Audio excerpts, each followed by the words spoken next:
Kisah ini bermula 21 tahun yang lalu. Seorang gadis muda dan cantik dari England datang ke Tanzania untuk bekerja dan jatuh cinta dengan seorang pahlawan Masai. Walaupun mendapat tentangan daripada ibu bapa mereka, mereka berkahwin dan tinggal bersama di sebuah pondok lumpur di hutan belantara. Apa yang telah berlaku kepada mereka selepas 21 tahun dan bagaimana rupa dua anak perempuan mereka sekarang? Tonton video penuh untuk mengetahui jawabannya. Jangan lupa untuk suka video ini, langgan saluran ini, dan tekan ikon loceng supaya Anda mendapat pemberitahuan setiap kali saya memuat naik video baru. Mari kita teruskan. Terdapat beberapa kejadian wanita Eropa berkahwin dengan pahlawan Afrika.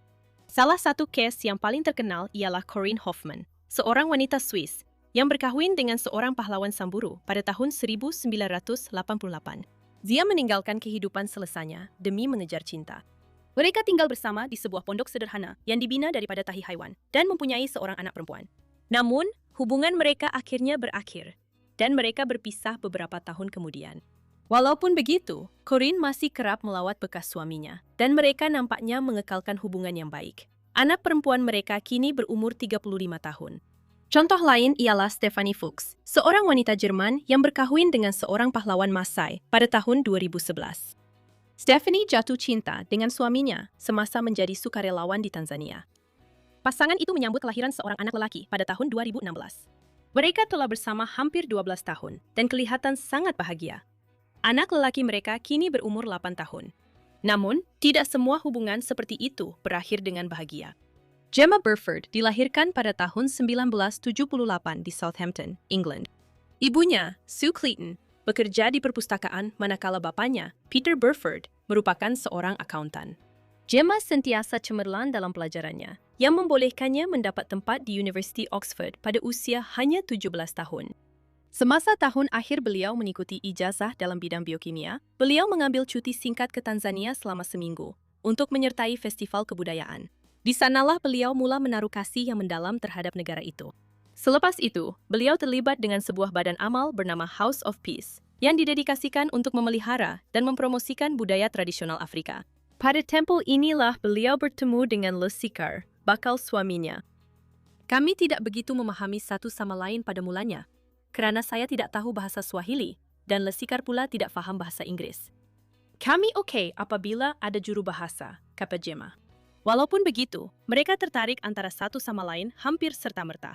Selepas lawatan pertamanya, Gemma kembali ke Tanzania beberapa kali untuk penyelidikan, dan pada waktu inilah mereka menjadi rapat.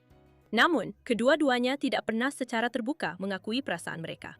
Selepas menamatkan pengajiannya, Gemma kembali ke Tanzania sekali lagi, tetapi mengalami peristiwa traumatik apabila pesawat yang dinaikinya menghadapi cubaan rampasan. Dengan seorang penumpang yang tidak waras coba mendaratkan pesawat itu, hampir menyebabkan nahas. Menyimbas kembali peristiwa itu, Gemma berkata, ia membuatkan saya berfikir semula tentang apa yang penting bagi saya dan bagaimana saya mahu kehidupan saya berjalan. Ia membuatkan saya berfikir bahawa jika Anda mengambil berat tentang seseorang, Anda harus memberitahu mereka sebelum terlambat. Sekembalinya, Gemma dengan berani mengaku cintanya kepada Lesikar, yang membalas perasaannya, mengakui bahawa dia juga telah memendam perasaan terhadapnya, tetapi tidak percaya dia mempunyai peluang. Dalam tradisi Masai, hubungan santai hanya diterima dalam kalangan remaja. Jadi pasangan itu memutuskan untuk berkahwin. Apabila Gemma memberitahu ibu bapanya tentang niatnya untuk berkahwin dengan seorang pahlawan Masai, mereka terkejut, tetapi akhirnya memutuskan untuk bertemu dengannya secara pribadi. Sebaliknya, ibu bapa Lesikar tidak mahu dia berkahwin dengan wanita asing dan mahu dia mempunyai beberapa istri tempatan seperti semua lelaki Masai. Namun, kerana dia bertegas, mereka bersetuju untuk bertemu dengan keluarganya. Ibu bapa Lesikar melakukan yang terbaik untuk membuat tetamu mereka berasa dialu-alukan. Mereka menyembelih seekor lembu dan seekor kambing untuk tetamu mereka dan memberikan mereka pondok tetua untuk tidur. Namun, ayah Gemma masih ragu-ragu. Ia sangat mengerikan, sejujurnya. Ia seperti kembali ke 150 tahun yang lalu. Ia betul-betul seperti apa yang dilalui oleh Livingstone dan Stanley, katanya. Walau bagaimanapun, dia menghargai sambutan mesra daripada keluarga Lesikar, dan mereka membina hubungan yang baik. Selepas lawatan itu, Lesikar menemani keluarga Gemma pulang ke England, lengkap dengan pakaian tradisi Masai, termasuk jubah dan pisau sepanjang 14 inci. Sepanjang dia tinggal di sana, ibu bapa Gemma sangat menyukainya.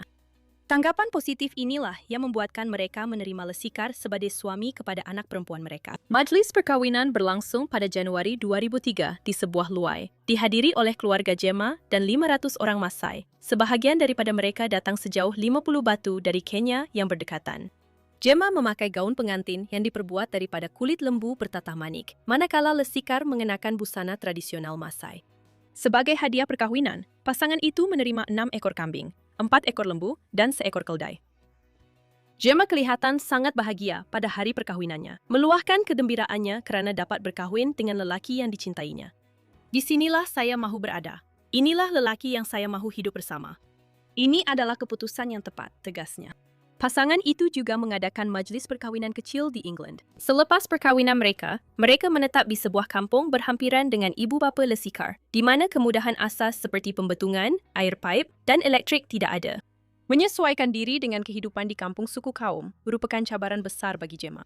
Dia terpaksa berjalan hampir 1 kilometer untuk mengambil air, memasak menggunakan api terbuka, mandi menggunakan baldi, dan membasuh pakaian dengan tangan di dalam besen plastik. Walaupun menghadapi kesukaran ini, dia kelihatan gembira. Setahun selepas perkawinan mereka menyambut kelahiran anak perempuan pertama mereka, Lucia, diikuti oleh seorang lagi anak perempuan, Susan, setahun kemudian. Gemma dan Lesikar mendedikasikan diri mereka kepada pelbagai usaha kebajikan, termasuk kempen untuk memerangi amalan pemotongan genital wanita, yaitu satu amalan yang melibatkan pemotongan alat kelamin kanak-kanak perempuan. Usaha mereka telah membawa kepada pembinaan sebuah asrama untuk kira-kira 30 orang gadis yang melarikan diri daripada amalan tersebut. Selain itu, mereka memainkan peranan penting dalam penubuhan sebuah sekolah menengah dengan 2 bilik darjah dan sebuah bilik guru, di mana penduduk kampung diajar bahasa Inggeris dan sejarah tempatan. Selain kerja kebajikan mereka, pasangan itu mengendalikan sebuah syarikat pelancongan kecil atau TD yang membolehkan orang ramai meneroka Afrika dengan lebih dekat, termasuk menginap di kampung Masai dan mempelajari kraftangan tradisional. Pasangan itu kelihatan bahagia bersama, menyebabkan ramai yang percaya pada kemungkinan kisah mereka berakhir seperti dalam dongeng. Namun, pada tahun 2010, perkahwinan mereka berakhir.